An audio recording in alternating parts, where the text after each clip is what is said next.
a apporté plus de lumière. C'est inacceptable. Tenant compte des conditions dans lesquelles il vient de nous quitter, il est impérieux que lumière soit faite sur les causes réelles de son décès. Avant toute chose, puisque dans les heures à venir, nous allons également nous réunir pour voir en fait et réfléchir sur les mesures à prendre. Et je crois que l'autopsie pourra nous en dire plus. Nous aurons à prendre des mesures pour que les magistrats soient réellement et effectivement protégés. Raphaël Yanni Ovounou, qui a presté longtemps en qualité de président intérimaire au tribunal de grande instance Kinshasa-Gombe, était toujours apprécié par son entourage. C'est un monsieur travailleur, disposé à travailler. Et d'ailleurs, je crois que les prestations au niveau du procès démontrent à suffisance qui était ce magistrat comme juge. Donc vous avez vu vous-même avec quelle dextérité il a eu à présider ces deux audiences. Mécontente de cette disparition tragique, la population a envahi sa résidence de Bandalungwa. Très affectée également par cette perte, la grande famille judiciaire s'organise déjà afin de rendre les hommages dignes à l'illustre disparu. En rapport avec ces décès, le premier président de la Cour de cassation a le profond regret d'informer toute la famille judiciaire du décès survenu ce mercredi 27 mai 2020 à Kinshasa du magistrat Raphaël Yanni Ovungu, président ad intérim du tribunal de grande instance de Kinshasa-Gombe. Il profite de cette occasion pour présenter ses condoléances les plus attristées à la famille éplorée. Le programme du deuil sera communiqué ultérieurement après concertation avec la famille du défunt. Signé le premier président Dominique Tambwe Wakaniki. Qu'est-ce qui serait à la base du retard observé dans la construction du nouvel aérogare d'Ndjili? La réponse à cette question donnée par le ministre du Transport et Voies de Communication au cours de la plénière de ce mercredi à la Chambre haute. Quelle est la hauteur de la commission d'engagement pour l'exécution des travaux de construction du nouvel aérogare moderne d'Ndjili et pourquoi l'inexistence d'une planification de ce programme? Autant de questions posées au ministre des Transports et Voies de Communication Didier Manzengu. C'était à la plénière du Sénat, présidée par l'honorable Alexis Tambo Mwamba, où les ministres des Transports répondaient à la question orale avec débat lui adressée par l'honorable Makila Soumanda sur l'état d'avancement des constructions de l'aérogare moderne d'Ndjili. Pour un contrat qui a été négocié depuis 2013. Normalement, dans les habitudes de finances internationales, aussitôt que vous concluez un contrat, il y a des commissions d'engagement qui sont générées. Eh bien, il y a une commission d'engagement qui commence à courir.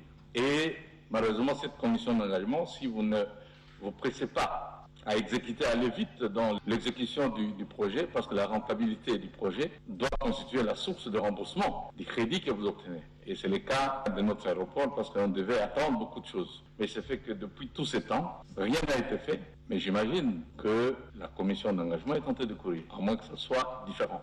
Alors, si la commission d'engagement est tentée de courir, j'aurais bien voulu qu'au niveau du ministère des Transports, peut-être en collaboration avec le ministère des Finances, qu'on nous donne un peu le montant qui découle de cette commission d'engagement. Je pense que si on avait procédé à une bonne planification des actions et planification financière, en se disant, dans le cadre de ces contrats, nous avons 54 millions à payer, on s'organiserait avant la conclusion de l'accord, constituer tout ce qu'il y a comme conditionnalité préalable, de manière à ce que, aussitôt signé, eh bien, toutes les conditions étaient remplies et tout de suite on entrerait dans l'exécution et ça nous éviterait l'accumulation dans le cas de la galopade de la dette extérieure.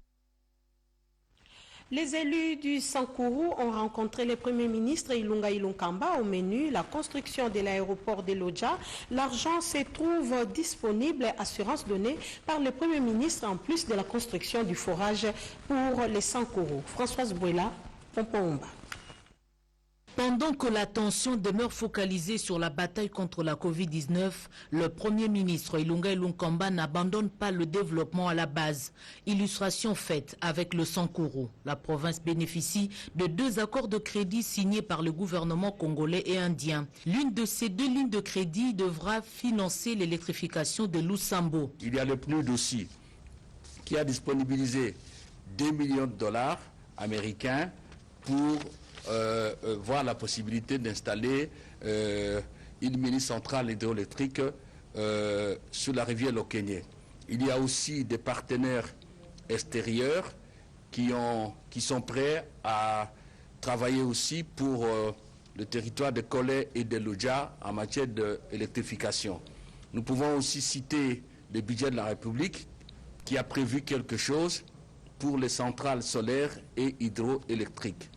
À ce qui concerne l'aéroport de Loudja, une bonne nouvelle, le marché a été déjà passé, l'argent est disponible, très prochainement les travaux commencent et nous avons reçu toutes les assurances pour recharger l'aéroport et acheter le camion anti-incendie. Qu'il existe au ministère du Développement rural 10 463 523 $, pour les travaux de forage d'eau, les travaux en matière de développement rural, notamment le recette agricole, et tout cela consacré au Sankuru, les écoles, les centres de santé. Une litanie de bonnes nouvelles qui visiblement a enchanté le caucus des élus de la province du Sankuru, conduit par le député national Christophe Lutundula.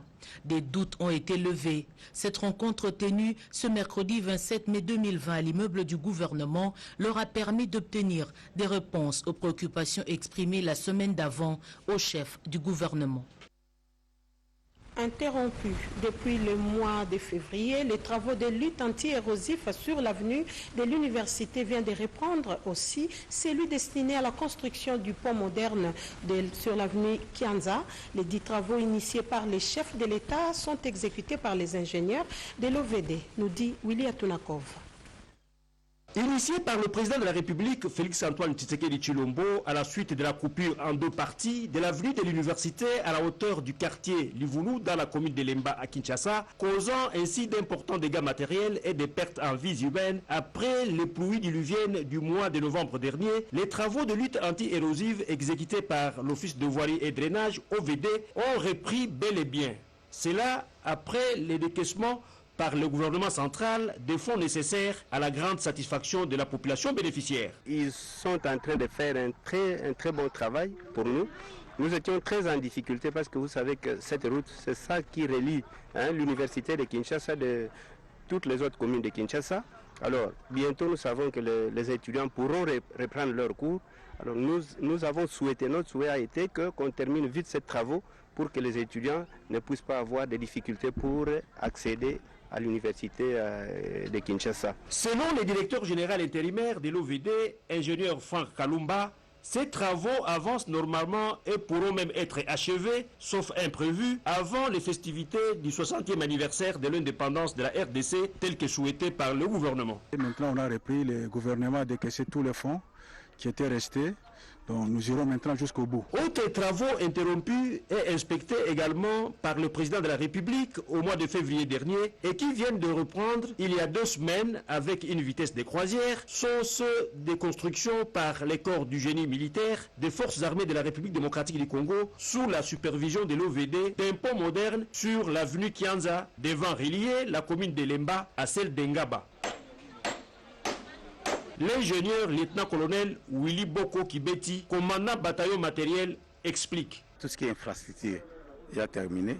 Maintenant, nous commençons les tabliers et nous sommes à l'étape des coffrages du tablier. Après le coffrage, on va passer à l'étape du ferraillage et ensuite le coulage du tablier. Maintenant, comme c'est la saison sèche, on en profite et comme tout a été financé, donc nous roulons comme sur les roulettes. À noter qu'aussitôt, tous les travaux de construction de plusieurs ouvrages de voies de communication à travers la capitale, terminés et inaugurés au mois de juin 2020, ils permettront la réduction des embouteillages et l'amélioration des conditions de vie de la population quinoise, comme qui dirait le peuple d'abord. D'autres travaux s'exécutent. À Idiofa cité, dans les Kouilou, les experts de l'Office des routes sont en pleine réhabilitation des 2 axes routiers.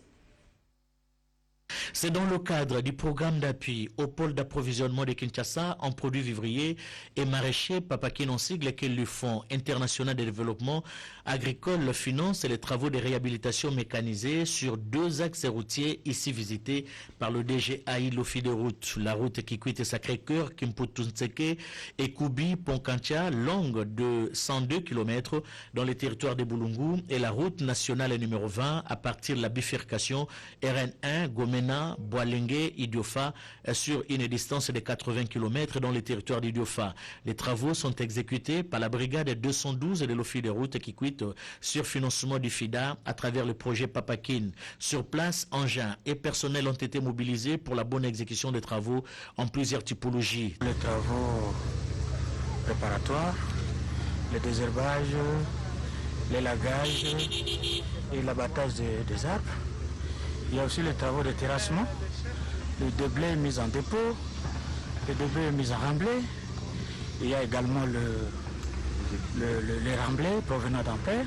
En dehors de ça, il y a la stabilisation de 7 km. Et au-dessus de cette stabilisation au ciment, nous allons mettre une monocouche en enduit superficiel. Je crois que dans 2-3 mois, on aura déjà tout fait. Et il y a seulement un problème ici sur les engins qui nous préoccupent.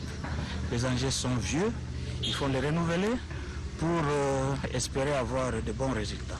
Partout où il est passé, le DGAI de l'Office des routes, l'ingénieur Floribert Moutouti a voulu tout savoir. Savoir la manière dont les travaux y sont exécutés, savoir les conditions de travail des agents commis pour l'exécution des travaux, savoir si la durée des travaux sera respectée. Quelques observations ont été faites, soit au personnel de l'Office des routes, soit aux contrôleurs des travaux sur le respect des règles d'art. Car là où passe la route, le développement s'ensuit. Exercice similaire au Nord Kivu, où le gouverneur a inspecté quelques chantiers en cours d'exécution.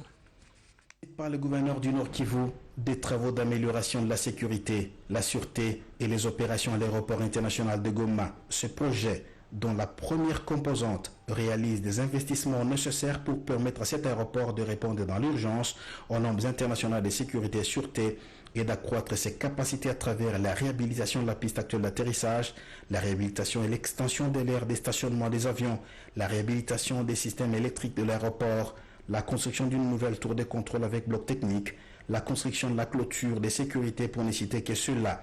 À l'heure actuelle, beaucoup d'ouvrages ont déjà été réalisés.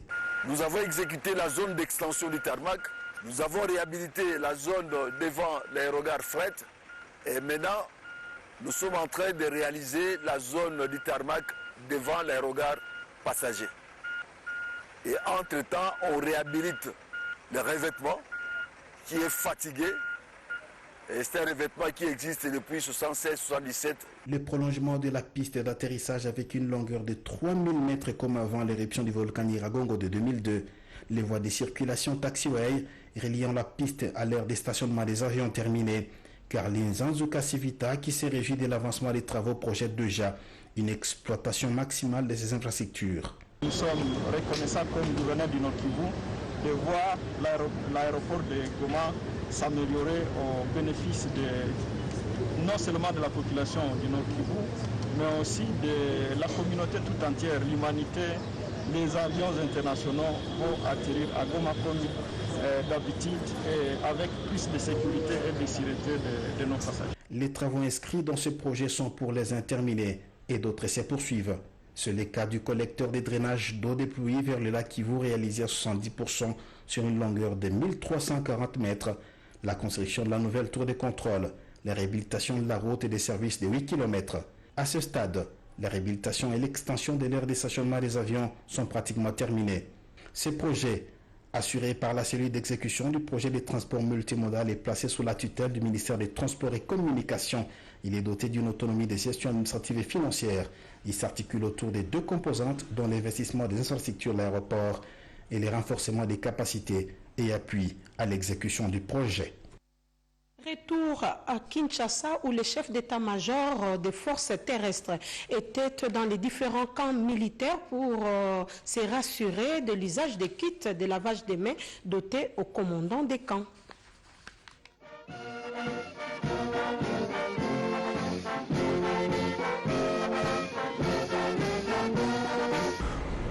Au nom du chef d'état-major général, les chefs d'état-major forces terrestres, le général-major Kaumbu Yankole Isidore a effectué très récemment une visite d'inspection dans les camps militaires de la garnison de Kinshasa, à savoir camp lieutenant-colonel Kokolo, camp mobile, camp Badiadingi, camp Bumba, camp force navale, camp Mbaki. Signalons que cette visite avait pour but la sensibilisation des familles militaires sur la lutte contre la pandémie Covid-19 et le respect des mesures de protection éditées par les autorités de services sanitaires. À la même occasion, le général-major Kaumbu Yankole Isidore a relevé les commandants du camp Bumba et Mbaki de leurs fonctions suite à l'inobservance des consignes éditées par les autorités et pour mauvais usage des kits pour lavage de mains mises à leur disposition.